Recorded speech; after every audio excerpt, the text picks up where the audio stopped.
Thursday morning மகிழினிக்கு ரொம்ப பிடிச்ச பாவக்காய் கிரேவி தான் செய்ய போகிறேன். இதுக்கு 2 பெரிய வெங்காயம் 2 பெரிய தக்காளி பொடியாக நறுக்கி எடுத்து வச்சுக்கிட்டேன். பேனில் எண்ணெய் சேர்த்துட்டு கடுகு வெடித்ததும் வெங்காயம் கருவேப்பிலை சேர்த்து உப்பு சேர்த்து வதக்கிட்டு அது நல்லா வதங்கினதுக்கப்புறம் கொஞ்சம் மஞ்சள் தூள் 1 ஸ்பூன் குழம்பு மிளகாத்தூள் 1/4 ஸ்பூன் தனி மிளகாத்தூள் சேர்த்து நல்லா 1 நிமிஷம் எண்ணெயில் வதக்கிட்டு கட் பண்ணி வச்சுருக்க தக்காளியும் சேர்த்து நல்லா வதக்கிக்க போகிறேன். இப்போ சைடில் பேனில் எண்ணெய் சேர்த்துட்டு பாவக்காயும் உப்பு சேர்த்து நல்லா வதக்கி எடுத்துக்கணும். இந்த கிரேவியில் தண்ணி சேர்த்து உப்பு சேர்த்து நல்லா வேக வச்சுக்கலாம். இன்றைக்கி ஸ்நாக்ஸ்க்கு ராகி சேமியாங்கிறனால இட்லி கூடயே ராகி சேமியாவையும் வேக வச்சுக்கிட்டேன். பாவக்காய் பாருங்கள் இந்தளவுக்கு நல்லா வதங்கி வரணும்.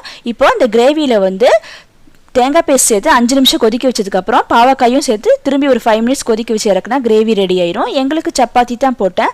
ராகி சேமியாவும் ரெடி ஆயிருச்சு. எல்லாத்தையும் பேக் பண்ணி பேக்கில் வச்சாச்சு. மகிழ்னிக்கு இன்றைக்கி ஹேர் வாஷ் பண்ணியிருந்தனால அவளுக்கு நல்லா ஹேர் ட்ரையரெல்லாம் போட்டு யூனிஃபார்ம் போட்டு ஸ்கூலுக்கு ரெடி பண்ணி அனுப்பியாச்சு. பாய்.